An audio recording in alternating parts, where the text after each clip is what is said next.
Where's the best place to bury somebody online? On like the second page of Google. Right. So exactly. They're not appearing within these local searches. Patient calls in and goes, do you offer waxing, right? And you cringe when the person at the front desk goes, no. It's like, well, that person really is just looking for body hair removal, right? So the nice thing with AI is it doesn't make that mistake. You train it to say, wonderful, thanks for asking. We can definitely help you with that. As we get started, just want to thank you everybody for joining. It's Brett McHugh and Brad Ferris with Clinic. And guess what? It's that time of the year where it's busy. We're looking back at business, reflecting on 2024, if we have a second right now, because it's the middle of holiday season. Business from the aesthetic standpoint is busy with promotions. On the vein side, everybody is finishing up with deductibles. But we're glad that you're spending your time with us right now. Brad and I are committed to blowing your socks off over the next 70, 80, maybe 90 minutes as we have some questions here. We did this last year. This was one of the most popular trainings last year, going through the 2025 digital marketing, growth marketing plan.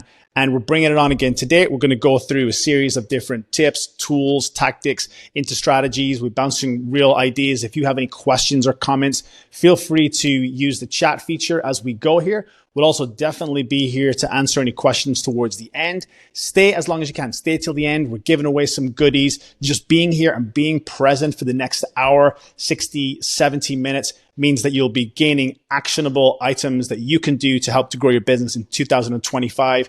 Learning from what we've learned, from what our clients have learned, from what we've seen in the industry over the course of 2024 and bringing it into next year so that you can not only survive in 2025, but really thrive and grow your business into a year that before the election in 2024, there's a little bit of a weird economy, but we're seeing massive business pickup and we're looking forward to helping support everybody here on the call to grow your business into 2025. So as we get started here, we're going to be covering a number of different action items. And the plan for this session is that we're going to start off by really talking from a higher level, talking about setting goals and targets. We're going to be doing a little bit of a snapshot on the industry as well, talking about some trends as we've seen them in 2024 that we can learn, that we can build into 2025. We're also going to be looking at, from that marketing plan standpoint, with some of the resources that we'll share, aligning those key performance indicators, looking at those goals, and then setting targets that we can use and measurements to make sure that we're achieving our goals, that you're actually growing your business into 2025 and really hitting those desired outcomes that you're looking for. We're going to be here. You're going to have a tool in just a minute, Julian, if you want to go ahead and drop that link to the workbook. Thanks, Julian. It's clinicgrower.com/my-2025-plan. You're going to have an opportunity to, number one, copy the workbook. You can copy it and save it. And as you do, you'll be able to use it throughout the call here. Within the workbook and the tools, we're talking about budgeting, channels of patient acquisition, important trends that we're seeing them within the industry, and really gearing up to set you towards a massive success in 2000 and beyond. So once you click the link, go ahead. You're going to get the workbook, copy it, save it, and really importantly, use it as well. The workbook, by the way, there was a number of, on the web training that we did last year, just from the workbook, we got feedback that people were using it. We're using the budgeter, the planner, really helpful within their business. If there's anybody on the training today, or if you see it in the chats, if you're watching this after, just let us know if the tools last year were helpful. And definitely we're looking forward to when you're using the workbook and the resources within it this year, let us know how helpful that is for your business as well. Okay, so grab that, go ahead, grab the workbook, download it, save your copy. It's pretty simple. It's just a click and go as you go. And you're here with myself and Brad tonight. So the owners of Clinic Grower, Brad and I are usually doing webinars, different times, different places. I'm excited we're in the same time, same place right now. Some of you know me, people that are on the web training right now. So Brett here with Clinic Grower. Myself and Brad have grown the business since 2017. And the main mantra for us has been generating results for clients. We've written a book. It was labor of love for us this year to write our seductive digital marketing and sales for aesthetic practices. We grow practices. Some of the attendees on the training today and some watching the replay are going to be our clients. We're proud to serve you. We speak at events across the country, and we love doing trainings like this to deliver value, to help you grow your business so that you can give us the feedback and help us to stay on the cutting edge when it comes to serving you as we move along our mission. Brad, who are you and what do you do? I'm a little bit of everything. So Chief Clinical Officer here at Clinic Grower. I'm, for a lot of you, your practice scaling coach inside of our agency and also inside of the Aesthetic Nexus. also still a registered nurse, favorite person on a webinar with my partner and with other industry titans like Hardik, Marley, and Lana. I'm really passionate about making a difference inside of the practices, what we call patient-centered care. And for a lot of you, you know me as the review guy or the membership guy, but really what we're doing is we're finding ways for you to grow your practice sustainably with the types of patients that you want to be seeing every day. All about serving clients like you. So we appreciate you spending your time here today. Our mission is to continue growing.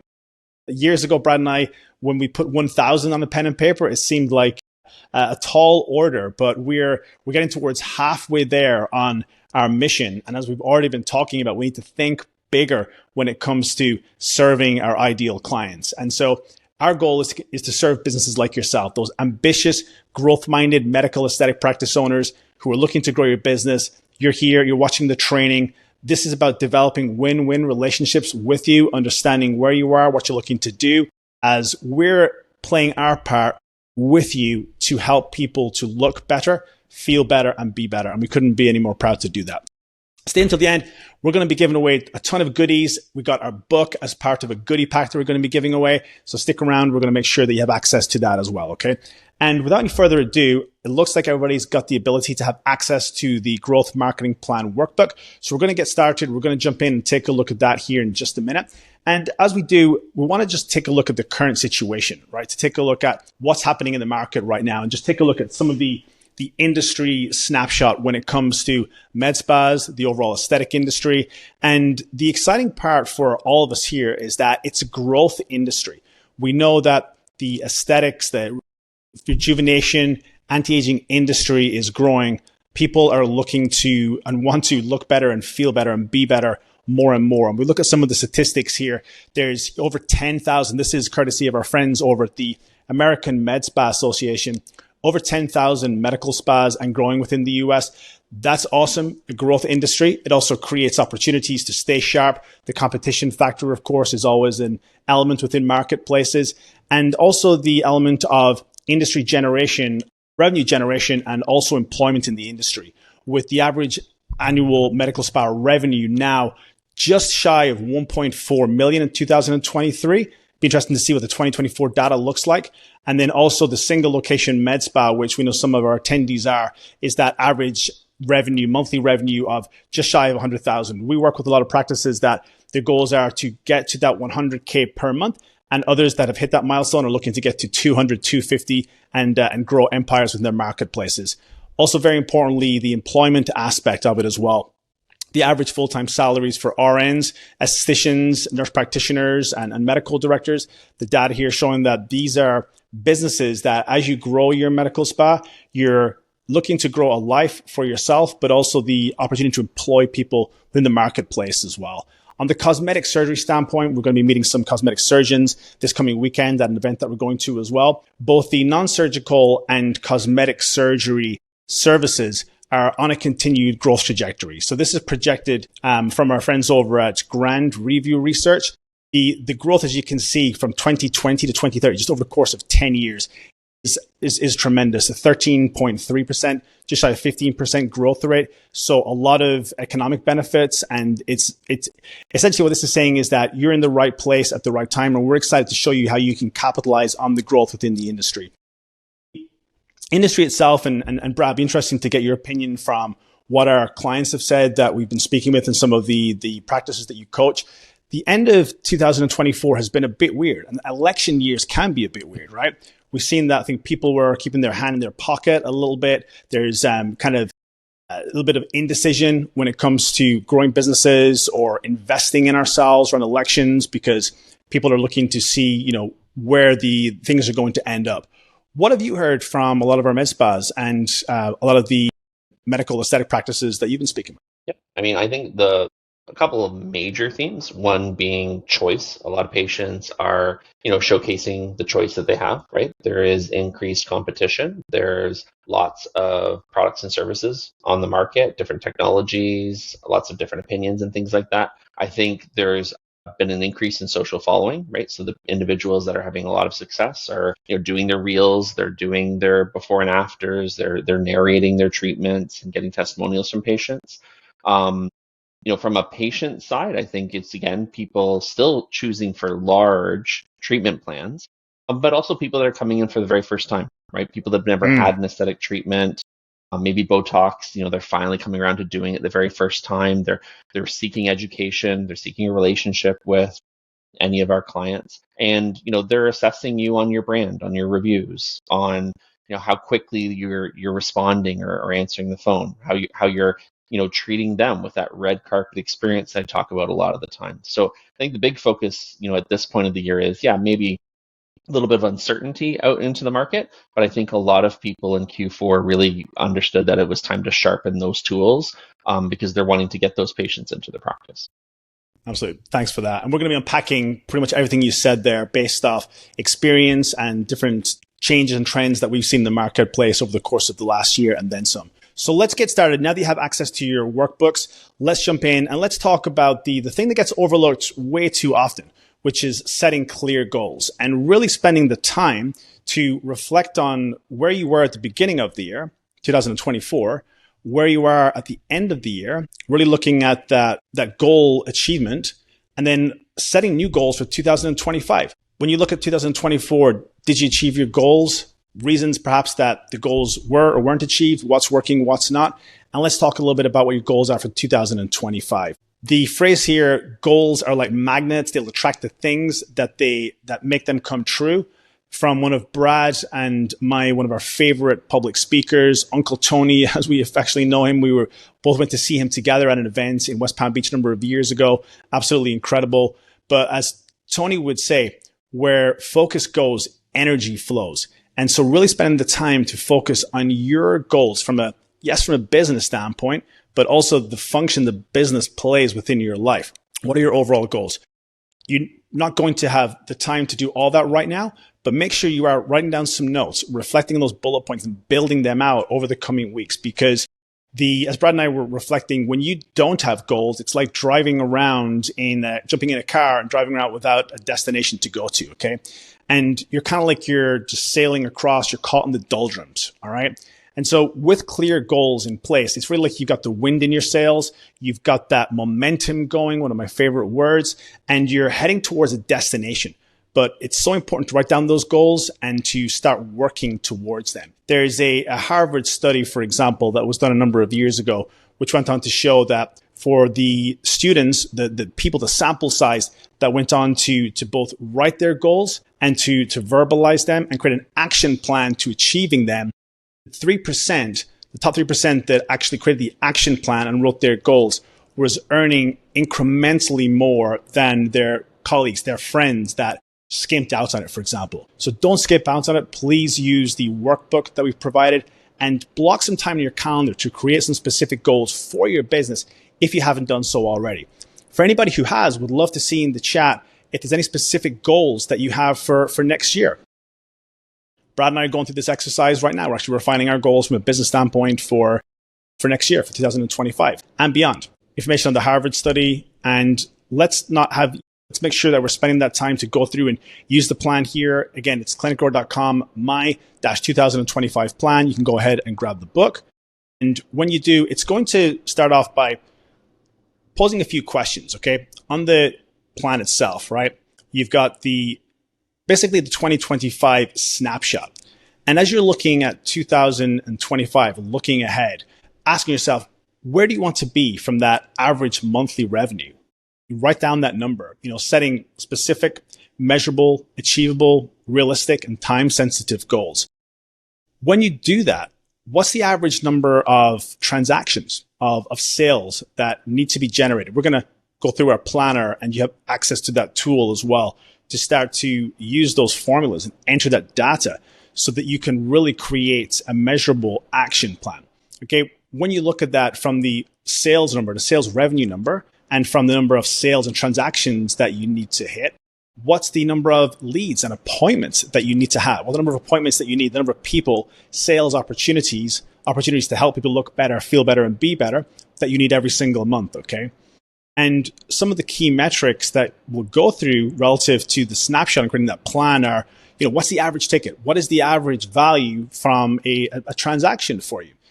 Med Spa Association for 2024 calculated it's close to $525 per transaction. What does that look like for your business? What's the average conversion rate for those leads, for those people that are coming in for consultations, for the upsells that you're pitching, for those sales that you're pitching to customers, new customers or existing customers? What's that close rate? And then what's the average appointment show rate? When you understand those numbers, it really helps to create a plan that can be driven by numbers. As business owners here, we all understand that a business is driven by numbers, okay? 2025 is knocking on the door. It's also really important to think beyond that. Brad and I just today, we were talking about, we're here already in 2025. And 2 years ago, we were setting our goals for 2025. So while you're setting your goals and your plan for next year, also make sure that you're looking ahead as well, okay? What's that longer term vision for 2027? What's that annual revenue number that you want to be at? Why do you want to be there? What will your business look like at $1 million, at $2 million? One of our clients were talking about what his business is going to look like at $20 million. It's going to be different for everybody. There's no right, there's no wrong. Understanding why you're doing what you're doing, understanding the type of business that you want to build, staffing up to build a larger business, creating efficiencies with AI that we're going to talk about in a little bit, hiring, offering specific services, all considerations. So as you look forward to 2027, intentionally write down what your business is going to look like. And our goal is to help you to have that clarity and then create the action plan in order to help you build that business of your dreams. Let's see. I'd love to find out from anybody, what are your goals for 2025? Just drop a little message in the chat. We'd love to get some feedback for what your goals are heading into the new year. Within the resource pack, there's growth tools that we have within that workbook. So as you navigate through it, as you get to contemplate and consider the 2027 goals, what you're also going to see is the opportunity to use the growth goals and target planner. And I'm going to spend a couple of minutes going through this because we want to set the baseline and the metrics and then talk through the tactics and the strategies that are going to go into helping you grow that business, to set those KPIs, set those budgets, and think strategically about growing your business. It's all about having a plan in place. If we fail to plan, then essentially we're planning for failure. So as you click through on the workbook into the growth tools, you're going to see the growth goals and target planner. There's a number of tabs within this document. And number one, if you're not a spreadsheet person, I definitely am. I love a good spreadsheet, and most business owners, you either do or you don't, but understanding a spreadsheet and being able to plan and use those numbers really is key. So whether you love it or not, it's one of those things that we need to get used to. Within the growth planner itself, you're going to see that there's a number of different colored cells. And so these cells that are colored in yellow, they're the primary cells where you can enter data. For example, your current revenue, your annual revenue, and also for 2025, what your goal is. Okay. So we want to understand where we are and where we're looking to go. And once we have that in place, then the planner here, as you use it, not only on the workshop today, but also over the coming days and weeks, is going to help you to build out a plan. So the next step is, once you have your revenue numbers in place, it's then going to essentially calculate within the green cells and show you then what the revenue increase will look like to get you from where you are to where you're looking to go. It's going to calculate your growth goal percentage. Okay. What's that growth rate on an average monthly level? When we're looking to go from $750,000, for example, to 1.5 million, double our business. And a lot of our clients and new practices that we've enrolled over the last few weeks, their goals are really within that type of frame. They're really looking to level up and to double their business, to take action and grow. If you have different goals, enter them there. Maybe it's more of a lifestyle business. Maybe you want to keep it smaller. That's perfectly fine. Maybe you're looking to be bought up by private equity. That's awesome. Enter the numbers that you know from your business, from where you are to where you're looking to go. And then what's really important when you're building out your plan is to understand. Actually, Brad, go ahead. I might take a little drink of water here. Let's have you check in with. Yeah, go for it. No, so just tap. I was just typing in chat to anyone that's here, right? Like, are you feeling a little overwhelmed, right? And I think for a practice where you're doing well, you're making a profit, you're paying yourself, consistently, this might be the very first time that you're doing it. So one of the things that I always encourage people to do is reach out, ask for a coaching call with myself. Join the Thursday coaching call that we have that's available not only to our clients, but to anybody in our industry. This is something where it's okay to get it a portion done and then to come back and to reassess. And it's also okay for you not to know the numbers. The importance is as your business scales, the numbers become more and more important because we're building a business to sell. We're building a business that should be profitable, that's generating a lifestyle for us and generating income and a lifestyle for the employees that are working for us. So it's really normal for people to kind of just look at this and go, wow, Bref, that's a lot. Where you are today is going to improve as time goes on. But really knowing your numbers, we're going to get into the reasons why your margins are important. This is so that you can make good, educated decisions rather than that kind of thumb or finger in the wind, kind of hoping that something's going in one direction or another. There's a lot of your peers that have done this and they'll share. And I'm happy to share anything that I can from any of the resources that we have at Clinic. Love it. Awesome. I would highly recommend taking Brad up on the offer there. Bring these tools, having a discussion, going through a coaching call with Brad. The more data points that Brad has, the more data points that we have, the more we can help you out. And so bringing the specifics, where you are, where you're looking to go, Brad can help you fill this in relative to your business. But you need to have that access to know those data points is really going to help you to create that plan that's going to enable you to grow. So some of those data points, Brad, talk a little bit about the knowing the numbers from the sales closing rates. Talk about the appointment rates, the cost per leads, for example. They're things that we support our practices with, but maybe you can just touch on the importance of having those data points. Yep. So the example I always use with practices is, let's say we're doing marketing with either, obviously a great agency like ourselves at Clinic, or maybe you've got an internal marketing person. Let's say that we're generating a new patient to show up at the practice for $100, right? That may seem like a fantastic cost to acquire that 525 average revenue client. But one of the things that we're not noticing is, okay, well, we had 6 of those patients on the calendar for today. One of them didn't show up, right? What is that? And what is that costing your business? What is your show rate? Are you collecting deposits? As that patient comes through the practice, you're gathering the revenue, which is great. But what's our rebooking rate? What does it look like in terms of what our cost to get a patient in for a second, third, fourth visit looks like? A lot of practices focus almost solely on new patient generation, which obviously is fantastic and you should, but they don't understand the amount of money that they're using or that they're paying to a team member or an employee. And then they'll come and they'll say, hey, it feels like I'm stuck in the mud. It feels like I'm not doing as well. Maybe you are generating $70,000 a month. And the reason that we want to go through this is because these numbers are really important for you to make good decisions. Whether you should be open on a half Saturday once a month, whether you should be extending your hours, should you be adding an additional service line? One of the biggest questions I have is, hey, is it time to add a new device to my practice? These are all things that are going to have an impact because your profits are fueling your growth. But if you don't know what your profitability is, you may realize that you're not actually making the profit that you thought, and you're going to be stuck with some difficult decisions. Awesome. We just had, Loria. I mentioned that Loria is kind of, newer and she's getting started here. So basically wants to know what it's going to take to grow. Laura, I can tell you're in the right time, the right place at the right time. Stick with us. We're going to go through some concepts here. Make sure you have these tools and resources. You're not going to have time to use them all to grow your business right here, right now. But this is going to introduce you and show you how you can use them, how you can grow the business. And then, as Brad mentioned, we're available for coaching calls, for specific calls relative to help you implement these tools. And we'll provide more information on that towards the end here as well. That's right. Welcome, Loria.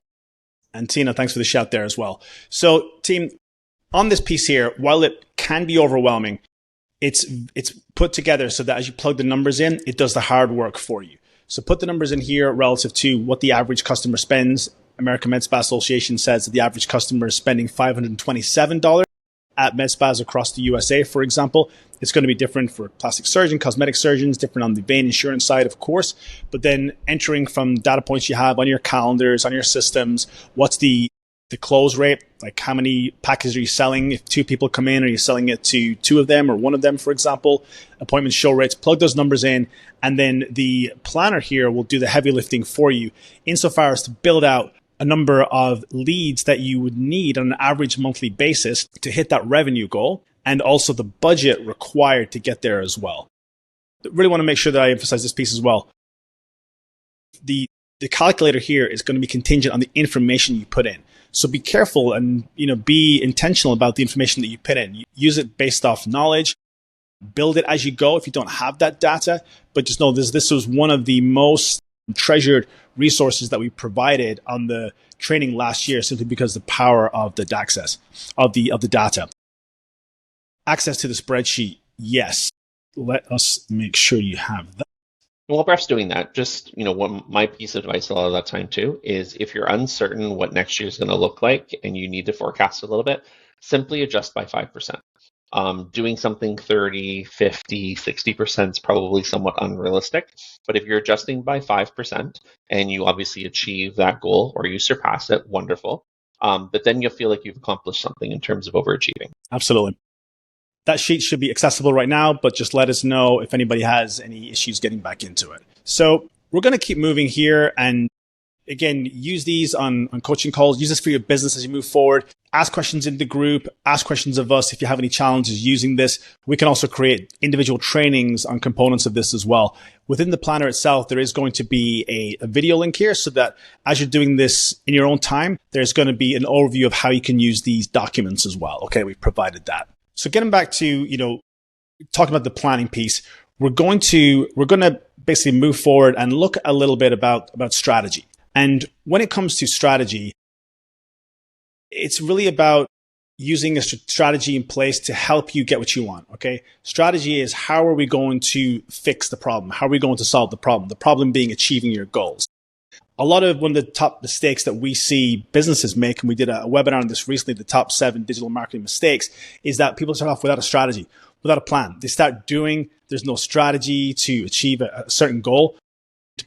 As you go through the planner here, for example, to take a quick step back, it's giving you the framework and the metrics that you're going to put in place so that you can use a strategy to achieve your goals. The target planner, the budget allocations, for example, again, this automatically does it for you based off some of the inputs, and we can spend more time towards the end of the call going through this as well. We also go through, and as we talk about some of the strategy and tactics here, we've got an action plan and a tracking dashboard.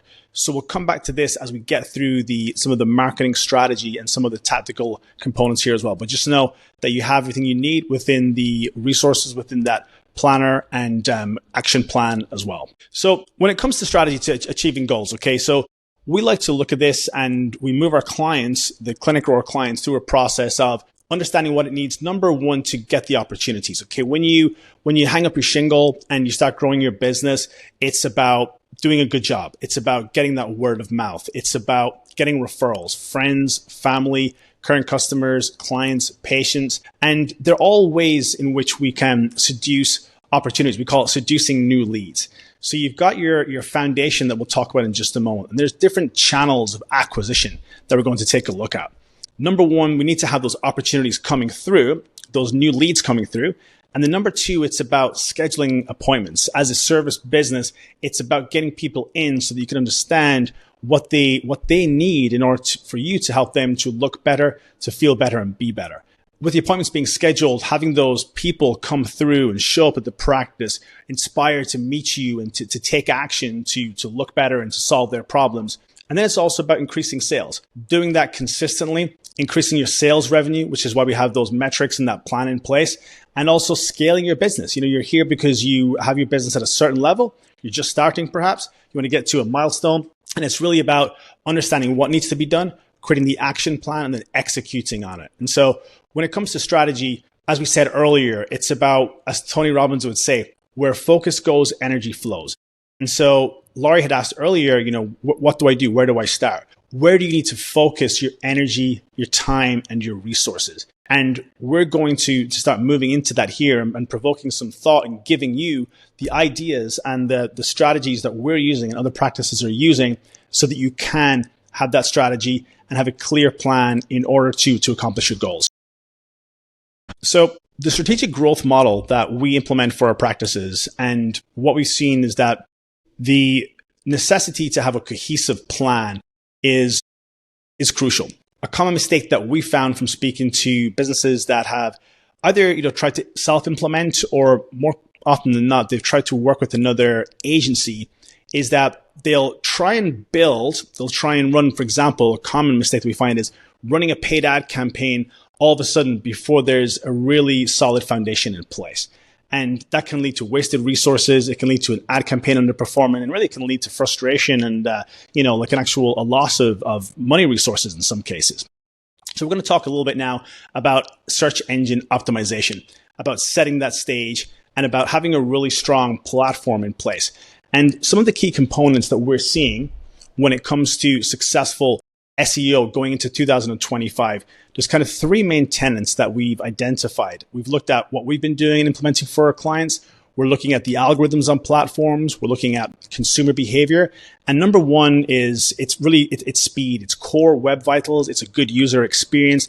It's making sure that it's smooth. As you know, when you're online, if you have to wait more than what might seem like an eternity, but it's less than a half a second, you're probably doing something else because you know what you're looking for. You want it right now. So page speed is crucial. Load times under 3 seconds is industry data. We know that's for us, it needs to be less than 0.5 of a second. Really quick load speeds. There's strategies that we use to do that. Mobile optimization, making sure that there's a really strong user experience, because I think as we know, industry data is showing that the majority of users are using their phones. They're using their phones to visit websites, to engage, to make purchases. And also when it comes to search engine optimization, it's about that interactivity, having a really good experience. Google, for example, the 800-pound gorilla in the room, is going to reward you for its users having a good experience, because that's what it wants to be responsible for. And it can penalize you if its users have a bad experience, aka broken links, incongruent information, and things like that may cause bounce rates. What we also found is that the content relevance and the quality plus quantity of content is one of the main drivers for search engine optimization. When we talk about SEO, it's about being seen, being found, getting those organic clicks, and having patients that are looking for your services in your local marketplace find you and make sure that you're appearing within the map pack, the organic searches, so that patients that are looking for the service that you offer, they're finding you and taking action. And some of the key practices that we found here are what we call the EEAT: expertise, authoritativeness, experience, and trustworthiness. And essentially, this is talking about what we call topical authority. Google is looking, again, to provide a really good experience for its users, and it wants to show them businesses, products, services that solve their problem. So you, the business owner, talking about ways, writing, aka blogging, updates on that Google business profile about the services that those patients need in order to solve those problems, that's a key component of it. Writing those videos, for example, recording videos, how-to videos, blog articles, and before and after photographs as well, so that the user can really get a sense of what the outcomes are like based off the services that they need from an aesthetic standpoint. And also a key I speak about quite a bit when I'm on coaching calls with practices, making sure that it's regular. Google also looks at that frequency, not only the kind of content and the quality of the content, but also how often are we posting. And one of the key strategies we see is that instead of trying to go too thin and create content for 20 different types of services, focus on a core 3 to 5 initially, so that you can go deeper. You can post that content on that Google business profile, on the website blogs, do the how-to videos, get that topical authority, which will enable you then to appear in those local searches and really start to move the needle on growing the business. If anybody has any questions as we go, just feel free to let us know here. We're definitely going to do a Q&A towards the end, but this is just one of the components. And this, Brad, is actually something that a lot of businesses, again, they either skip through it or they have had somebody that has done a website, quote unquote, with SEO. But then we find out that the website, yes, it may have, the H1 tags and it may have some of the on-page done, but it's the actual frequency and the content piece that's lacking quite a bit. The best way that I explain how SEO works to practices is I explain it as signals, right? Google any of the search engine algorithms are looking for signals on the website.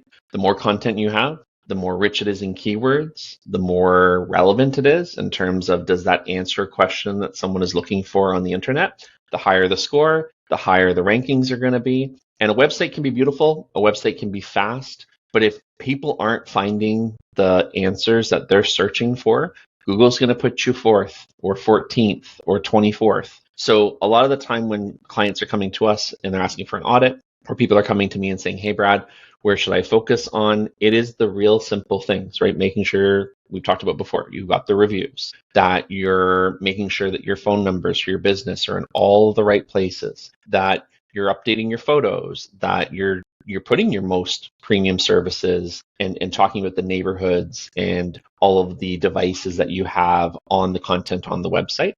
And if you're wanting to do this on your own, that's what the coaching calls are for. But obviously, we do this for some of our best clients. We have a dedicated team. It's all internal. And we're writing content for clients every single day to help them get those rankings and get those signals out there. Yep. Love it. Kind of the third pillar, if you will, for SEO that we've noted and we've seen the trend heading to 2025 is, as Brad just mentioned, it's that localization. It's the reviews on the Google Business Profile. If you look at the example that we have here on screen, and one of the quickest wins that most of our attendees can get from this webinar in general is going to be this piece here. It's really optimizing that Google Business Profile, making sure that when someone finds you, when that Google Business Profile pops up, when they're checking you out, maybe they've even been referred, maybe they've seen you on an ad and they search for your business or they search for a service and you appear, is number one, please have a nice warm picture. Don't, as we've seen on a number of occasions, have a fuzzy logo or a picture of an empty chair or a picture of a dumpster. You know what I'm saying? You want to make sure that it's open, it's inviting. And also, as Brad mentioned, make sure that you've got a cadence, make sure you've got a strategy for getting reviews. The best strategy that we help practices to install is, yes, while we have software, it's actually creating a culture of asking for reviews. And there's tools that we provide to practices to make that easy, to make it direct, kind of click a button kind of a thing. But really just, getting those first 50, 100, Brad, maybe actually pretty cool. What happened yesterday is we took a practice from how many reviews, Brad, to over 300? Yep. So Taryn, who's one of our brand new practices, she's in Owensboro, Kentucky, which is a wonderful market. So Taryn Jarvis is a wonderful client if she's here watching. We posted in one of the Facebook groups that she went from about 211 and she actually broke over 100 today, Bref. So she's done 100 reviews in only the first 3 business days of the week, following, the SOP, the structures that we have in place, making sure that, patients, we're asking them, we're letting them know that this is something that we're going to be asking them for, that there's a small incentive in place for the time that they spend to do the reviews. This is so massively important for everyone to realize that people are, it's not about our reputation anymore. It's actually about where we are positioned. And you want these reviews so that you get the first calls from Google about the services and the questions that people are searching for. That puts you in such a competitive situation where they're not calling someone else first, they're not calling somewhere else second. They're on the phone with you and you get the first opportunity to answer maybe something really important like, can I book an appointment on Saturday? Do you offer this type of service? What would you recommend for skincare, as an example?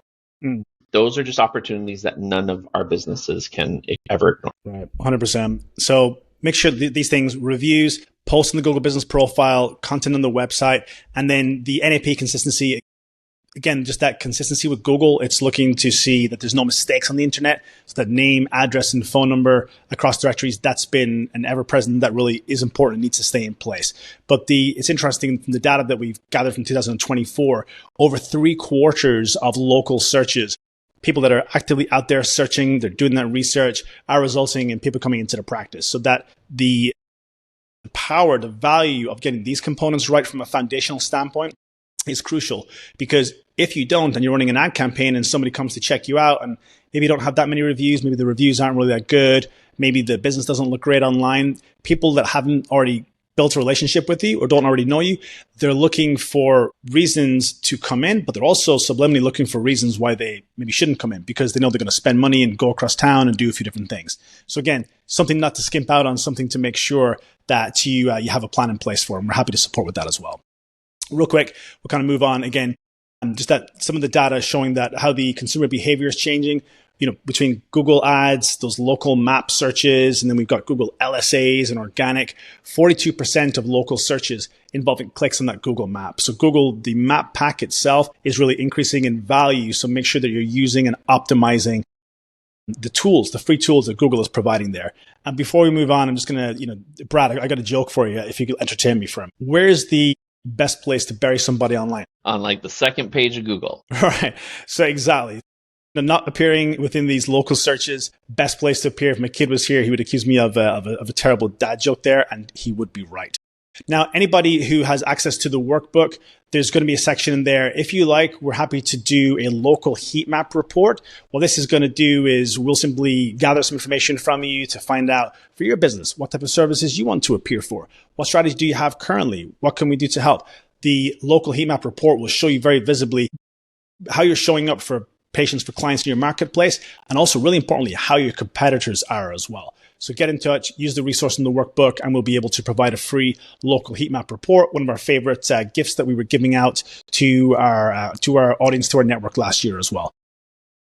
Let's talk about, we're covering a lot of ground here. How do you get the workbook? Julian, if you could just drop a link to the workbook within the chat, please. We'll make sure that everybody gets it. There's a ton of resources within there. What you'll do is when you get the workbook, you're going to go ahead and copy it, save your own so that you can edit on it. You can print it off, but you can also write digitally, of course, as well. Next, we're going to talk a little bit about one of the favorite topics that most business owners want to talk to us about is kind of that sexy part of advertising, which is, hey, give me some of those paid ads. How do we do paid ads? And there's a lot of hype built up in the marketplace from a lot of agencies about paid ads. They are very valuable, but you need to approach with the right strategy. And first, I want to talk a little bit about why a lot of paid ad campaigns fail. And some of the main reasons that we've found that the ad campaigns will fail for some of your colleagues, maybe for you in the past as well, is that there's a lack of a cohesive ad strategy. There's a lot of companies out there that are doing copy and paste. There's literally a lot of that going on, but there's not really strategy as far as what's in it for me, for the patient. Are we building a brand identity? Is there a cohesive ad to landing page with a really good offer in place as well? And the offer doesn't have to be that low-cost leader. It's about really having a good strategy, educating, inspiring, and attracting new patients. Incorrect setup. We see it time and time again that from a Google standpoint, there's either incorrect keywords or everything is being bundled into one campaign instead of strategic, smart niches, targeting being off kilter, demographics being off. So there's a lot of reasons that campaigns are failing. So just make sure that you know what's happening within your ad campaigns. Make sure you have a partner, someone who understands the type of market that you want to attract. And again, have that plan and strategy in place. Big thing we see as well is that within campaigns is that they're just set up incorrect. There's bad goals in place in the ad campaigns. One thing we'll commonly see is that a lot of businesses aren't running campaigns that are set up for conversions, meaning that within the settings of the ad campaigns, it takes a little bit of time for the platform to learn to find the right type of patient.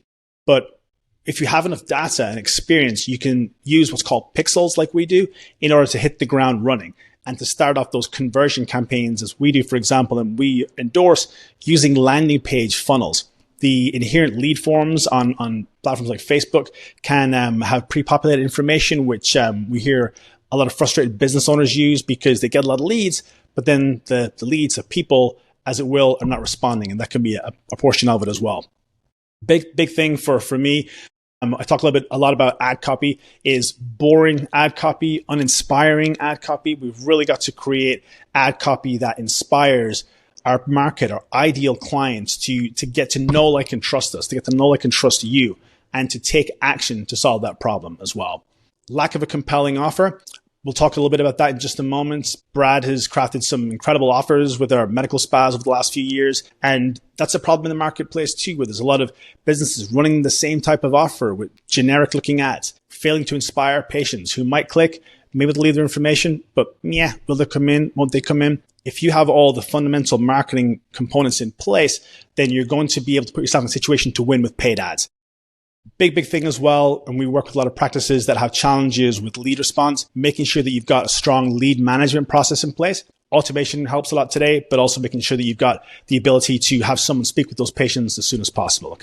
So One of the interesting tests that we did over the last few months was working with businesses to find out, what type of ads they're running, seeing what they were doing, and then just coming in and making our changes. And the question I would have for everybody here would be, which ad would you click? This is on the Google ad standpoint. Would you click left or right? Just let us know in the chat. I'm going to take a little swig of water. Be interesting to get a quick poll like we do. Left or right? You're not allowed to vote, Brad. That's fine. Right. Laurie says right. Okay, cool. Right. Yep. Right. Okay, cool. I get it. Everybody's jumping on the right side right now. Just like that first person. And you're right. I mean, some of the differences we see here are, number one is this was an actual search. And so when somebody searches for best mommy makeover in Tampa, this is just a case of not picking on the business whatsoever, but if I'm giving them advice, which this is that you're looking for a best mommy makeover. That's the search from the online user. And you're talking about tummy tuck. Yes, a tummy tuck can be part of a mommy makeover, but make sure that we're referencing mommy makeover within the ad. In this case, we're off the mark there. So we're just not really on the same page as the user. So make sure that we've got that cohesive ad copy. Ad copy in Google ads is as important as Facebook ads, making sure that we're able to inspire, and for that real estate that we're paying for, those impressions that inevitably clicks, that we're on point. We're on course with putting the right message in front of the right person at the right time. And when they're searching for best mommy makeover, best liposuction, best med spa, best Botox near me, you better be sure that number one, you provide that, but number two, that your ad talks about that. Also, we'll see here that this particular, for the practice on the left here, is that they're just not using the real estate that Google provides by providing some of the site links and extensions. And in some cases as well, we're doing the click to call, including the phone number as well. So small detail, but it's becoming important. It's just from the identity standpoint, it's having that logo, that familiarity, versus the kind of anonymous sponsored option means that the ad on the left underperforms the ad on the right every single time. When it comes to Meta, so different platform, both work extremely well. 3% of any market at any time are going to be kind of in that buying state. A lot of people obviously want those buyers. Somebody wants to spend, give me them right now. Of course, that's important. You're going to pay more to get that buyer right now versus the nurture component because there's a bit more work involved in nurture. But when you factor in the 3% that are ready to buy and the 97% that aren't, that 97% is broken up to a lot of different percentages as well. With those consumers, those people that are interested, they maybe just haven't found the right person just yet. Someone who's curious, but it's their first time having a procedure. Someone who has had a procedure somewhere else and they've been botched and are looking for that right person. There's multiple different levels of consideration. And so in this case, this is kind of the don'ts and the do's. On the left, we've got more of an ad that we see quite commonly when we work with businesses that are spending on Facebook, for example. And this is basically almost like, I call it kind of like the billboard ad on Facebook. And number one, a billboard, you got to grab attention really quick. And so this would probably fail as a billboard as well. But it's not really calling out the ideal market as the ad on the right is, for example. It's not really getting the interest. It's not necessarily getting the attention, the desire for that person to click through. The whole purpose of the ads are to educate on Facebook because it provides us the opportunity to do that on video and inspire. We want to have somebody who's educated. Educated client is our best client. It's your best client. Someone who's inspired to take action, someone who's feeling good. They're getting to know, like, and trust you. And that's the power of video, but it's also the power of having good, compelling copy on those first few sentences so that we can get them to click see more, watch the video. Based off the video view, are they watching over 50%? If they are, then guess what? That's over 15 seconds. And that's somebody who is spending 15 seconds of their time on Facebook watching you or watching our influencer in this case here. We're going to retarget them because now we have them in an interested audience bucket. Something that from a strategic standpoint, we find a lot of agencies aren't doing and certainly a lot of businesses is using the video to build audiences that you can then retarget for pennies on the dollar. Also really importantly is creating an offer, creating a compelling offer for that person to take action. In this case, for the cosmetic surgeon in this instance, this is Express Lipo Special. So we're talking about liposuction, we're educating, we're also providing a very special offer. And then there's a whole funnel aspect to it after that as well. But the big things, the don'ts, the do's would be do use attention grabbing creative, do use engaging and compelling ad copy, absolutely use a strong call to action, tell people clearly and confidently what you want them to do, And please use conversion optimized landing pages. Brad, I'm going to move on in just a moment, but anything in a quick minute, anything else you want to add as far as what we've seen from the ad standpoint for a lot of the practices that we work? I just have to say, because if anyone knows Jules, that lady on the right is one of the influencers that we send out to some of our practices out in kind of like New Jersey, Pennsylvania. I love influencer content. I love show and tell. I love showing the patients exactly what the experience is like, meeting you, opening the door, them getting in and out of the car and stuff like that. So if you do have someone in your local market that really knows how to work that kind of iPhone and grab a great video, it can be an absolutely massive impact in your advertising and something that we often overlook. That image on the left is fantastic. There's absolutely nothing wrong with it.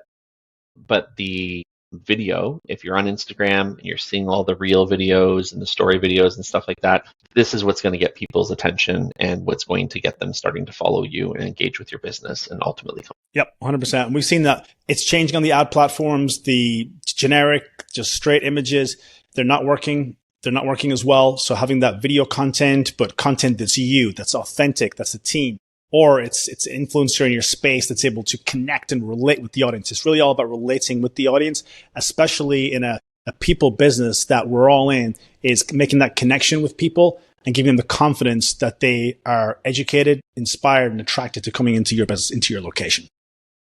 So some of the fundamentals of winning ad campaigns, and a lot of this is detailed in your workbook. Again, that targeted audience, that clear message, the engaging content, making sure that we've got those conversion optimized landing pages, building trust through content, through understanding your market, call to action, make sure that we're telling people what they need to do, and then also using analytics that we'll talk about as well to ensure that we're optimizing what is working and doing more of what is working, and then doing less of what isn't. Some data that we've been seeing in the industry when it comes to educating, inspiring new clients, new patients with video is, as we were implementing this for our clients over the last 18 months and helping them really to create more of this content, is the demographic breakdown on some of the top video platforms. In this case, YouTube, Instagram, Facebook, and almost 70% of online users watching videos online on these platforms are sharing them on Meta, Facebook, and Instagram. 14% using them on YouTube. YouTube is a great platform when it comes to those how-to videos.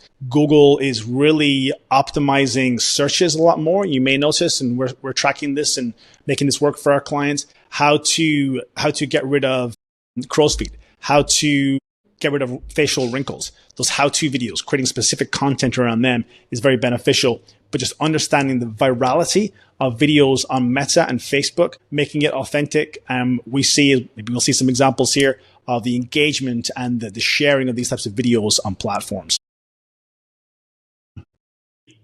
Audio is not going to be available here, but on the workbook, I think there's a clickable example of one of the videos that you're able to see here as well. We're just going to show a couple of examples of some of the types of videos that are working. And I'll just point out a couple of points here as well. Number one, you'll see that they're bright. Okay, we want to make sure that we're grabbing the attention. So using bright colors, bright fonts. We understand the value and we work with clients to install a strong brand code and to ensure that your ads and the content you're creating represent your brand, your image really well. On the same point, when it comes to getting response on social media, make sure that you've got a format that works well.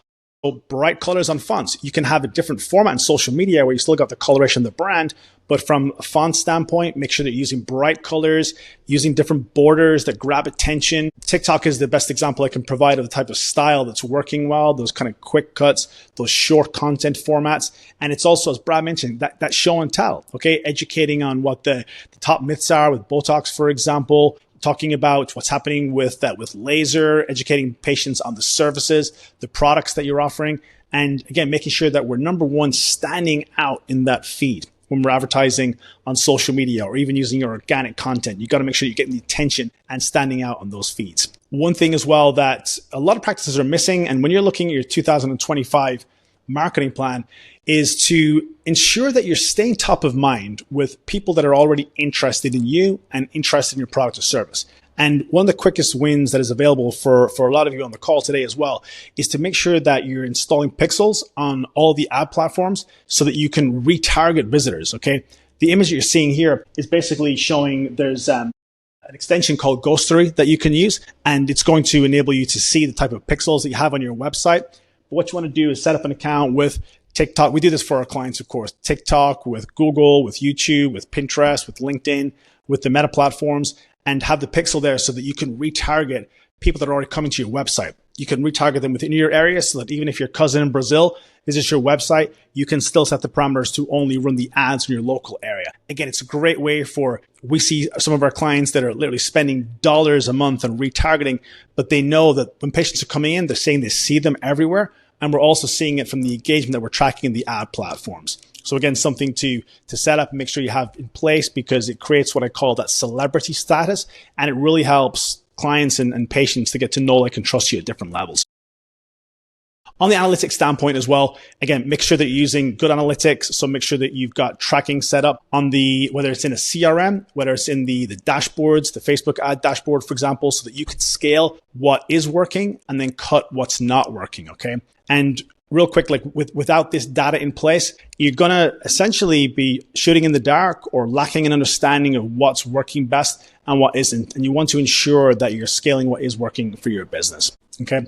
Missed opportunities without that proper campaign tracking in place will definitely lead to underperformance. Okay. So Meta is a platform, it's a weapon of choice for a lot of practices here. So when you're logging into your Meta ad dashboard, or when we're doing this for our clients, for example, it's also making sure that you've got it set up correctly. So basically, as you'll see in the workbook, or we can provide this after, this is just an example of those types of metrics. On the back end, we're tracking this for our clients.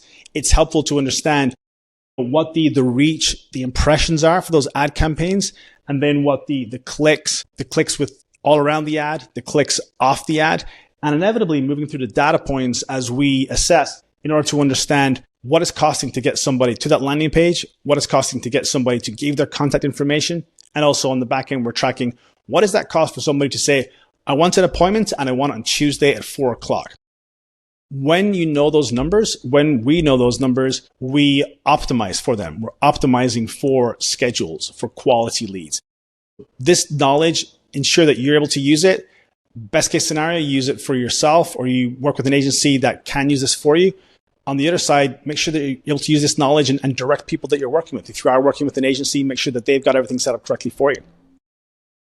So some key data points to track: conversion rates that we saw within the dashboard just a few moments ago, that cost per acquisition, making sure that we're understanding what is the cost to acquire that patient, acquire the lead, first of all, to get the appointment, and then inevitably to track the cost of that patient showing up and generating that sale at your business. Return on investment is something within the planner, for example, that we'll take a look at before we end.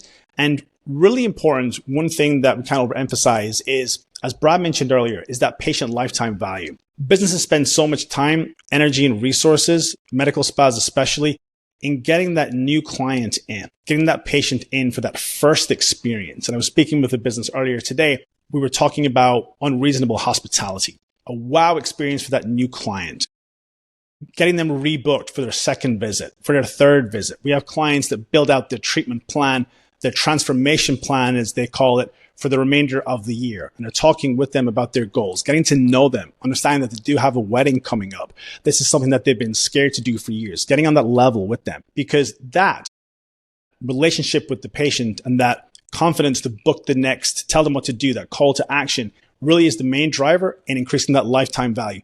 Yes, there's packaging. Yes, we've done training on the memberships and a lot of different tools that are able to increase the lifetime value.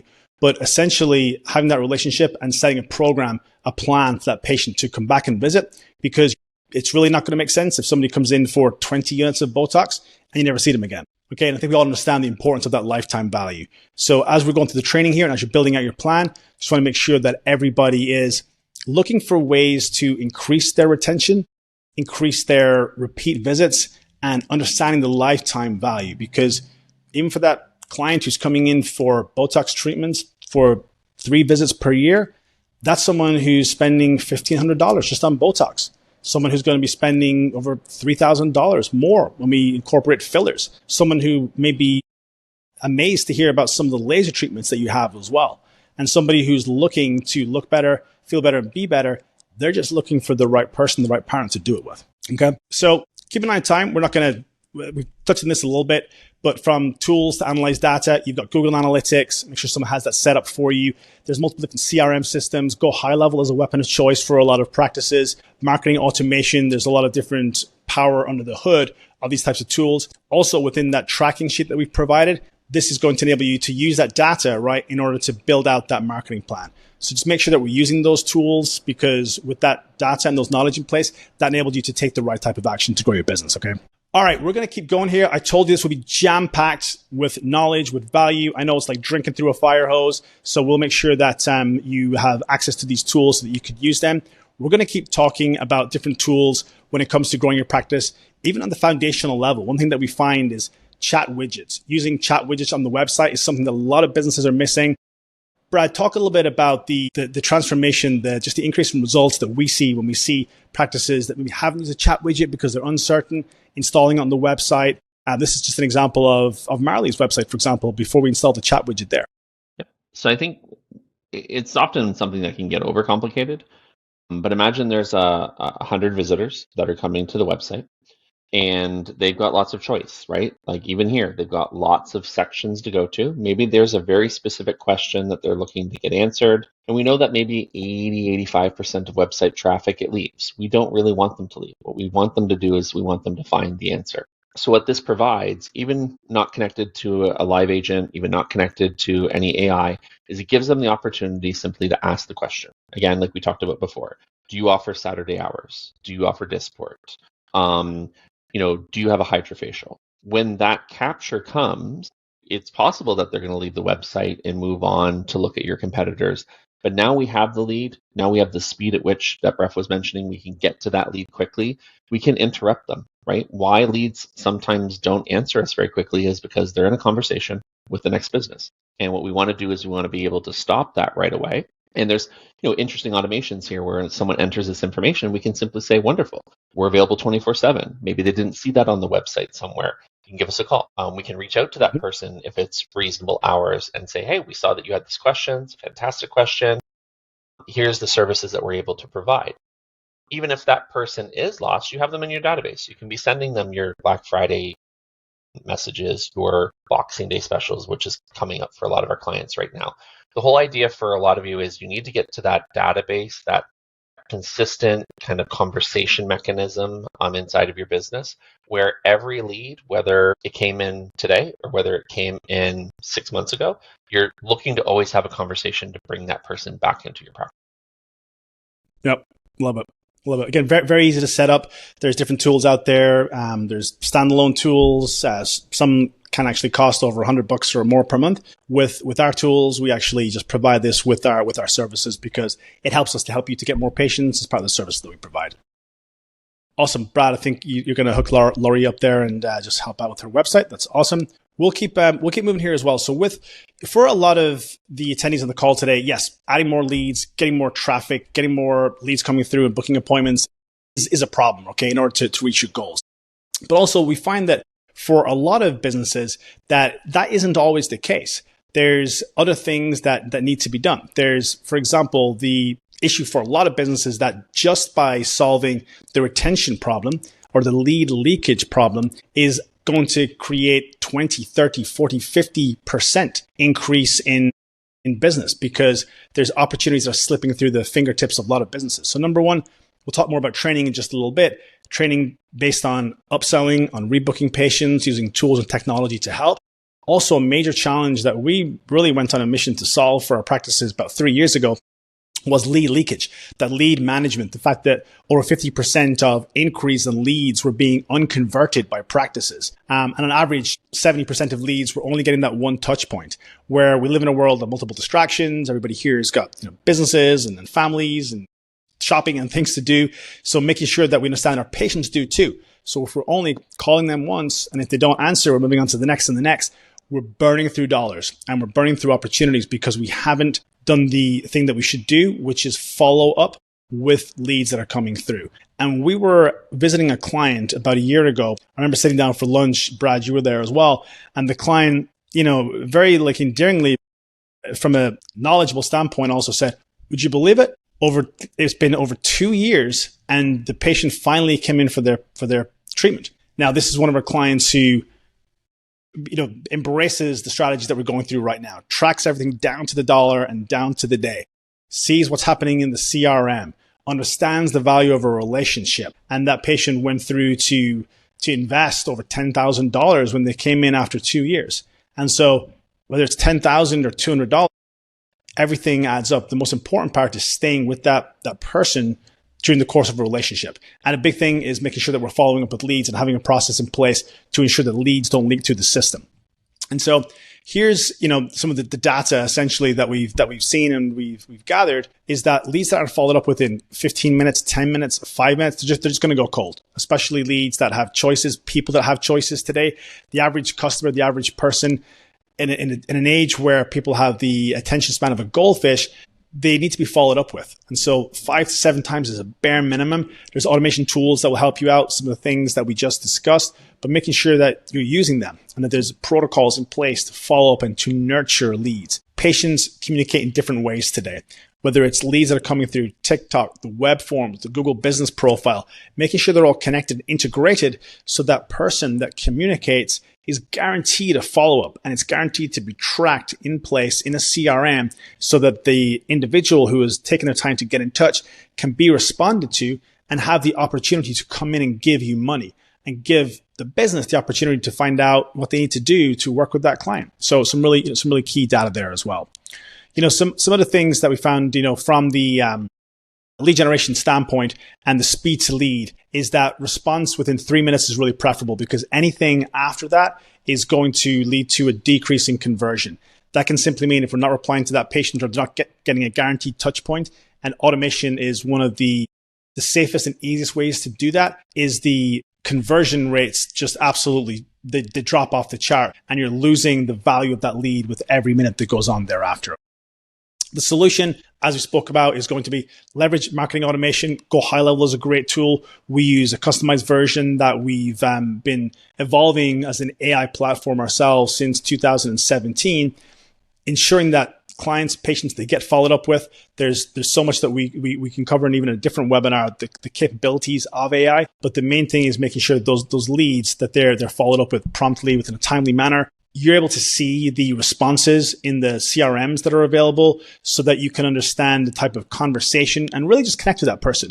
We see that a lot of patients today they're going all the way with text message. The first time that you actually get to speak to them can be when they come in for their first appointment. So make sure that we're meeting that patient, that person, in the manner that they've decided to communicate with us. Yes, moving from a text to a conversation is very helpful, especially when it comes to using and implementing any no-show protocols or deposits or anything like that we help practices with. But text message and really following that is huge. Using the CRM and the automations that are provided so that in the example here, you can see like, where is that person? Where is that lead coming from? And you can track really down to the first touch point when they're booking appointments, and you can get very granular to understand that new patient journey. And there's so much value in the power to follow up and to be there with that person when they need you. Some of the examples, or one of the examples, for example, when we did this for a Florida practice a number of years ago, we were at an event and Giselle had said that at the event that she was, she was kind of feeling a little bit anxious, not because of the talk that she was doing, she crushed it, but because her phone was buzzing in her pocket while she was talking, and she knew that those were leads that were coming in. At that time, she didn't have the lead leakage solved. She had leads that weren't being followed up with quickly. And there was actually quite a lot of leads that were coming through that were not booking and were not scheduling. And then within a matter of 30 days, as we basically implemented our system, she had her first month where she booked over 100 new appointments in 30 days. So there's really quick wins available from just inserting and installing a system of automation and lead management with a lot of practices here. So we're going to move on and talk now a little bit about some of the other core components when it comes to growing the practice. We touched on reputation just a bit earlier. Having a process to get reviews is it really is key. As I said earlier, the cadence and that culture really of asking for reviews is key. When you get reviews, as we saw earlier, it's basically an invitation to get more phone calls. It's giving people the confidence to schedule appointments with you, and it's more and more sales opportunities. Essentially, like Brad said earlier, it's really about being that business, that practice that patients call first, because the opportunity to speak to people during their search and the beginning of the line, the top of the line, really gives you the advantage of being able to convert them and to speak with them. We also see that when it comes to reviews, as we saw just a little bit earlier, but it's a signal for Google as well that you're really good at what you do. So Google wants to see reviews coming through consistently. We've got separate training on this. This is more for your marketing plan to make sure in 2025 you've got a strategy in place, you've got a structure, and you've got a technique, a method in order to ensure that you're getting reviews coming through. And when you do, setting goals for these micro milestones as well. The number of reviews that you're getting, for example, if you're at 100 reviews, why not set a goal to get 10 new reviews each week? You're seeing more than 10 clients every week. Why wouldn't you get more than 10 reviews? Incentivizing staff, creating that scoreboard internally. There are ways in which you can do it. And as you do that, you'll also implement some of those other strategies. Make sure you've got content coming through. That's when you're starting to soar in the rankings. That's when you're getting those first clicks, those first calls, and more patients showing up into the practice, okay? So some of the things that you really got to have in place. One of the things that we also speak to a lot of practices about is the money at your fingertips for a lot of businesses. And in many cases, the database, the number of contacts, the people that have already been in to see the practice, or they've already said, I'd love to come in, but maybe they haven't just yet, it's neglected by a lot of businesses. So ensuring that you've got a system in place that's doing those regular touch points, that lead nurturing, as I spoke about a little earlier, really is key so that you can leverage and harness the value of sales revenue in your database. When we did this, for example, for one of our docs last year, Dr. Town, Pennsylvania, he has a smaller list at the time, and this was interesting. It was actually a list from a previous marketing agency that had failed, but it was a smaller list of under 1,500. From the campaign that we put together, we got a little under 200 replies, but each of those replies was somebody who at some stage was interested. They didn't reach back out. But when Dr. Tao's team did, aka we did through automation and through our team calling, well, that was new patients, new people into the practice that took advantage of a special offer to generate over $12,000, which is nothing to be sneezed at for most businesses when you're able to add that $12,000 every month from a database that you've already paid to accumulate, but you didn't have to spend an additional dollar on ad spend, okay? And there's a lot of power under the hood with some of these tools that I'm mentioning when it comes to database reactivations, using AI in order to nurture patients. And I'm going to talk just a little bit here because one of the things that was on the radar and we were testing in different aspects last year, but a lot of us have gone deeper down the rabbit hole, especially since the emergence of OpenAI and ChatGPT, and there's a lot of other tools as well, is we want to talk about AI tools and how you can use them. How you can use them for really important things at the business, such as enhancing marketing, using it for content creation, making sure that you're able to personalize that experience for patients, streamlining operations and training techniques. And also one of the favorite things that we're working on right now, which is creating digital versions of yourself, of your team, when it comes to voice AI, when it comes to video AI. One of the things that a lot of businesses struggle with is that consistency of getting video across. And this is just an example that I've cooked up for the presentation just to show you that with the power of video AI and the evolution, it's there to be used in order to really nurture and to harness the power of leads. And there's a lot of tools that we're using and we recommend for practices, ChatGPT, to create more content, to really ramp up the volume. Instead of starting with a blank piece of paper, use it in order to give you a head start. There's Relive AI, which is a tool used for appointment reminders and to help get patients into the practice.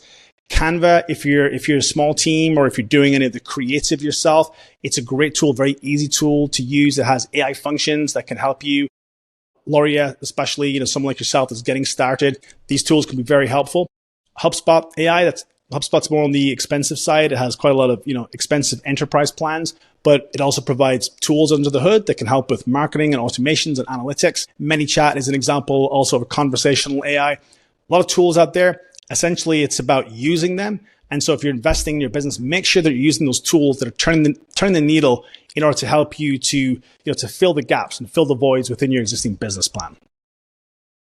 Brad, anything on the AI side that you're excited about for next year? I think the big opportunity, and this just goes for anyone struggling with front desks, which I coach pretty much weekly on the coaching calls. Patient calls in and goes, do you offer waxing? Right? And you cringe when the person at the front desk goes, no.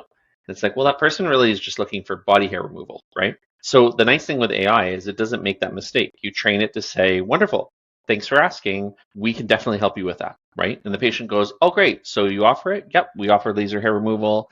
Here's the packages that we have.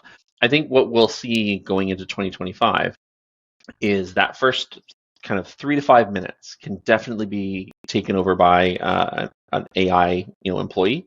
And the more technical questions, right, the things that we're really well suited for clinically to answer, that AI is going to be able to handle 5 of those conversations simultaneously rather than just one person and then the phone's just kind of going to voicemail type of thing. So I think for the practices that adopt this and embrace it, it's probably going to be a fantastic tool. And some patients will just want to interact with that agent, get the information that they want and book their appointment. And other ones will want to talk to us. And I don't think that we should be bothered by either one of those situations. Love it. Love it. Yeah, definitely a lot of potential and just very real activation for AI, where we are today, moving forward as well.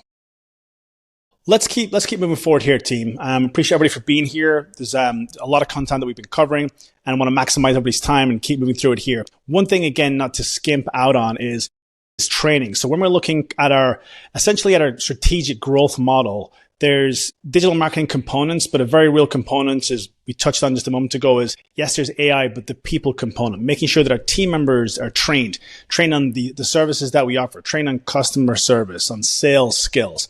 And some of the major benefits, essentially, or pitfalls of not having training and coaching in an environment will be, when you do it correctly, investing in your team is one of the best investments that you can make. You're making an investment to be here today. From a training standpoint, it leads to money in the bank. The sharper that we are, the sharper that you are, the more tactics and strategies that you have, the more ability you have to generate profit from selling more to people that are interested. It provides a true competitive advantage in marketplace when your team are the team that are delivering that unreasonable hospitality, that absolute wow experience for clients and patients in your marketplace. And the best example I can think of, a very well-known business that does this on a chain network is Chick-fil-A. They've really kind of created a process out of customer service to the point where their team members are scripted, everybody's singing off the same page, everything is a pleasure, right? And so there's ways that we can look at that and things that we can do to create that consistency and make sure that in 2025 that you're looking at training opportunities for you, for your team. Brad made a great invitation earlier to join some of the coaching calls that we'll drop information on. And also the other side of that is that if there's a lack of training or a lack of skill, or the patient, the client isn't having a great experience because of a lack of training, that's going to go the other way and lead to negative results through the process as well. Here's some of the favorite books that we've been recommending to the businesses that are looking to do just that, to retain more clients, to create that incredible experience, and to create something that sets them apart in their marketplaces. Highly recommend Unreasonable Hospitality by Will Guidara. Brad, one of your favorite books, Never Lose a Customer Again by Joey Coleman. Yep. A lot of you here have already read Seductive Digital Marketing and Sales. We break down some of the core fundamentals of these books into some of the chapters here relative to medical aesthetic practices. Of course, stick here for a few more minutes. We'll make sure that you get access to that book as well. But each of these tools and trainings, it's about minimizing show rates, giving patients more confidence to come in, and increasing your sales. So again, not skimping out on training. Real important part for 2025 training. I'm going to move along now to talk a little bit about what this ties together towards. And so in the workbook, you've got a link to the marketing budget planner. I'm going to navigate back here like I promised just a little while ago. When you do these things, when you're doing your marketing, when you're implementing these strategies, when you've got a good foundation, when you're ready to do paid advertising, when you've got the systems in place to respond to the leads, when you've got an incredible experience for those customers, when there's a system in place to not miss calls and maximize every lead, that's really when you're going to be able to build out and allocate the budget that you've put in place from the target planner and allocate it to specific areas of your business. And within the planner, when you're getting to it, okay, we're talking primarily about a lot of digital marketing, but there's more to growing a business than digital. We're aware of that, and that's why we collaborate with our practices to really create a congruent and integrated experience. So as you're doing your marketing, planning, and budgeting, ensure that you're building in space for other marketing. We all categorize this as growth marketing, but you've got your online marketing, you've got your offline marketing, for example, your repeat business. What's that gifting that you're doing to clients, for example, for a new client that comes in? Are they coming in to give you cash and then they're coming in to give you a cash again and again? Or are they getting something else nice in return? Are they being surprised? Are they getting a delivery of cookies, for example? Are they getting something nice? Are they getting something unexpected? Those are things that you want to consider with those portions of your budget. When you do that, when you enter the values and how you want to allocate your data on the sheet, it's going to break it out on a monthly basis for you. And as you move across through the course of the year, this is where you're going to plug in specifically, okay, how much you're allocating towards your website and SEO, how much you're allocating towards your digital ads, how much you're allocating towards new signage on your business. Big opportunity for a lot of businesses having nice signage outside. Make sure that it's very visible, that it's attractive for new patients to come in. If there's not good signage outside, then that is going to be impacting your business in some ways as well. So something really important to think about. Events, business cards, some of the unreasonable, hospitable experience that I mentioned as well. Spend the time to build that in and budget towards it. And another component of this, one of the other really popular parts of the web training last year was them building in and really understanding what the return on investment is. And I'm just going to explain this for a moment here because it's really important as we're building out the ROI calculations that we, again, use the right data. So having an understanding of what that baseline monthly revenue is, from there, it's putting in the marketing investment. We've used the kind of somewhat standard, 10% marketing investment. If you're in a growth stage, if you're starting out, if you're kind of in that $30,000 to $45,000, probably you need to spend a little bit more than that sometimes to catch up. Once you've got your foundation in, make sure that you've got the components that we just went through. Make sure that you've got that word of mouth, you've got the reputation, and then investing more and more within marketing. It's going to be a higher percentage when you're in growth stage versus when you're mature. And when you're mature, you've got the repeat business coming in. You've already got that base of customers. It's going to be more cost effective once you're delivering that experience. But the purpose here also is to understand, what that return on investment looks like. And so for an average transaction, when a customer is coming in and spending that average $527, which the American Med Spa Association has published is the average transaction value, then with a schedule rate of only 30%, a show rates of 80%, and then the close rates of 80%, you're going to be generating a lifetime value of $5,270 when that patient comes in for 10 visits. So really important to look at this particular section of the ROI calculator. This is what really drives the return on investment that you get from paying to get that client, that new patient in the first place. If you reduce it to what should be a bare minimum, when somebody's coming in for 3 visits in that first year, Botox is the best example, okay? They're coming in for 3 visits. It's that average transaction of $527. You're going to essentially investing those numbers, you're going to be paying to get that customer in unless you're getting them back for that second visit, that third visit, okay? This is all, again, contingent. Really important that you have the right numbers in place for this. With higher close rates and higher show rates, these numbers change, of course. But I wanted to show you because the importance of doing this exercise is that as you're investing in growing your business, understanding that lifetime value, the 3 visits to just that person coming back for 5 is then generating, let me put 5 in here, is generating a 7-to-1 return on investment over the course of those 7 visits. And then when you go to 25 and 26 visits and really building that lifetime value, that's really separating the top tier of businesses of medical aesthetic practice, is having a program in place in order to increase the lifetime value through memberships, through repeat visits, and through getting that customer for life. Any questions on any of that? All right, we shall move on and start to wrap up for some Q&A here shortly. So what we've really been through is the wheelhouse of that strategic growth model. To kind of start to summarize it a little bit, make sure that in 2025 that you identify what's most important for your business. Set those goals, set those plans, understand what you need to do in order to make sure that you've got a consistent lead flow, consistent new opportunities coming through.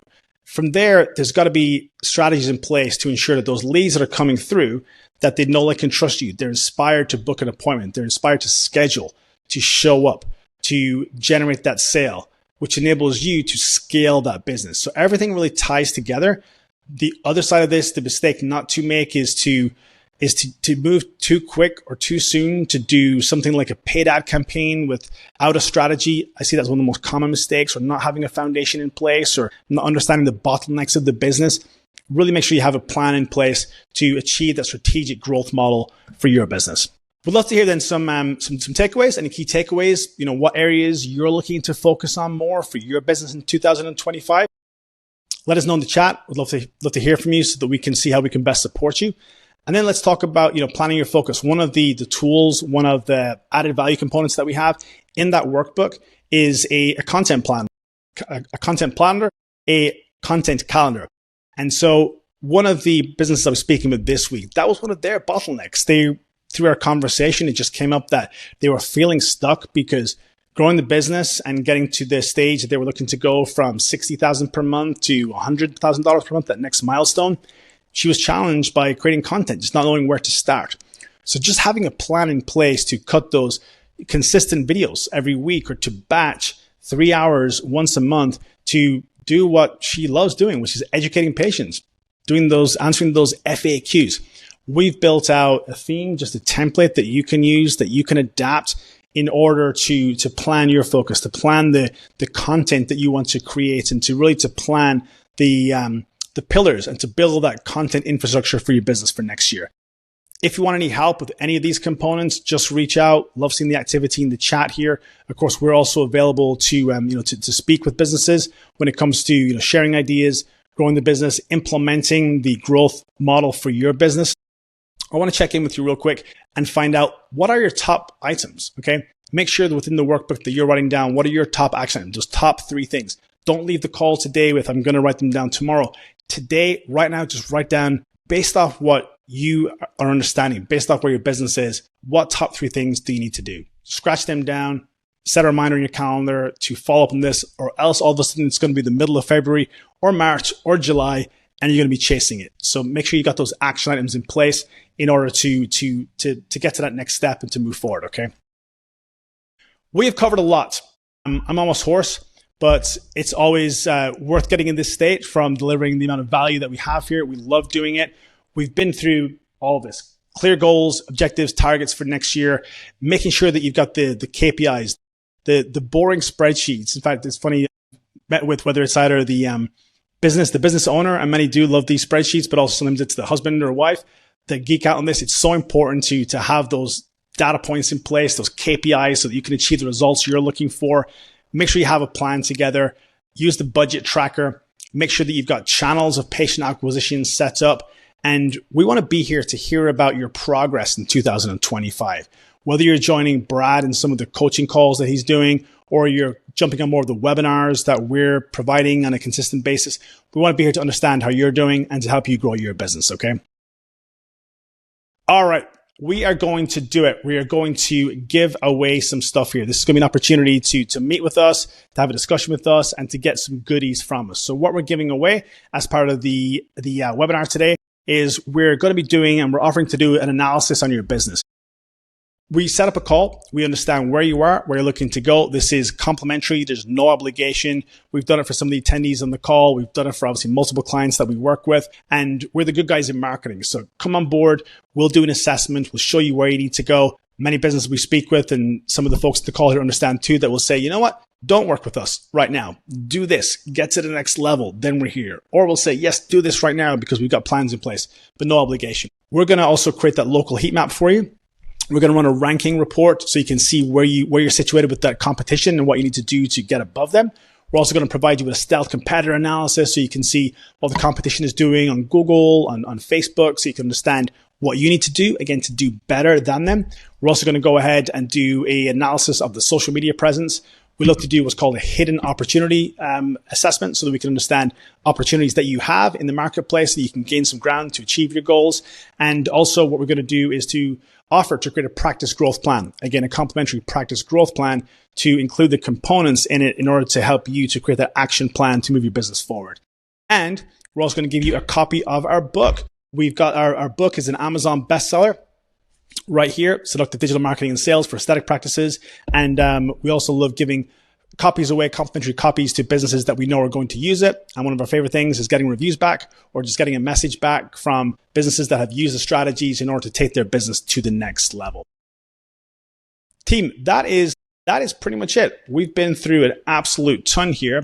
Definitely want to take some questions. Julian, thank you. Just dropped a link. If you'd like to use that link there, it's clinicgrower.com/schedule. That is going to bring you to a short survey questionnaire so that we can get to a little bit more about your business, which will help us have a quick conversation with you to gather some data points so that we can do this. We can create a free digital marketing plan review for you, do an audit, do an assessment. Or if you want to be quick, you can text us your details to 877-813-6873, and then we'll be able to engage and get started from communicating with you from there. There's people that just come to the coaching calls. Like Michael Holloway's a great example. Just didn't realize that his phone number wasn't on his Google business profile. And all of a sudden he was like, whoa, the phone's ringing like crazy, right? We're here to help those 1,000 practices. That's our goal. That's our mandate. Obviously, we would love every one of those to be clients, but if they're colleagues, if they're friends, if they're people that attend any of the content, we've made an impact, and that's what's most important to us. 100%. So if you would like an invitation to one of those coaching calls, if you would like to speak to us in more detail, feel free to get in touch. There's the details, 877-813-6873. We'll send you information. We love giving away the resources that will help you grow your business. Do us a favor. When you do, make sure you let us know. We love celebrating those wins, and we're here to support you in 2025 and beyond. So team, thank you very much. If anybody has any questions, feel free to shoot them into the chat. We'll answer right now, and then we will say sayonara after we're done with that. All right, we got a question. Let me see. Tina, thank you. Yep, Tina, awesome. Yep, Tina is a regular on the coaching calls. Laurie, just let us know if you'd like any of your support, feel free to reach out. I know Brad's offered to do the website assessment. We can make sure that you get an opportunity to have that coaching call as well. Brad, any parting words? No, listen, it's always great to have everyone. We do a webinar pretty much every month, whether it's Brett or myself. If there's a topic that you'd love us to cover, there's something that you'd want us to go in depth with, always happy to host a call and to give value. Yep, for sure. Again, everybody, thanks for joining on the webinar this evening. We're going to be here for more in the future. If there's anything we can do for you in between, just let us know. And let's have some fun getting it done for the remainder of the year. And we'll see you on the next webinar. Take care, everybody.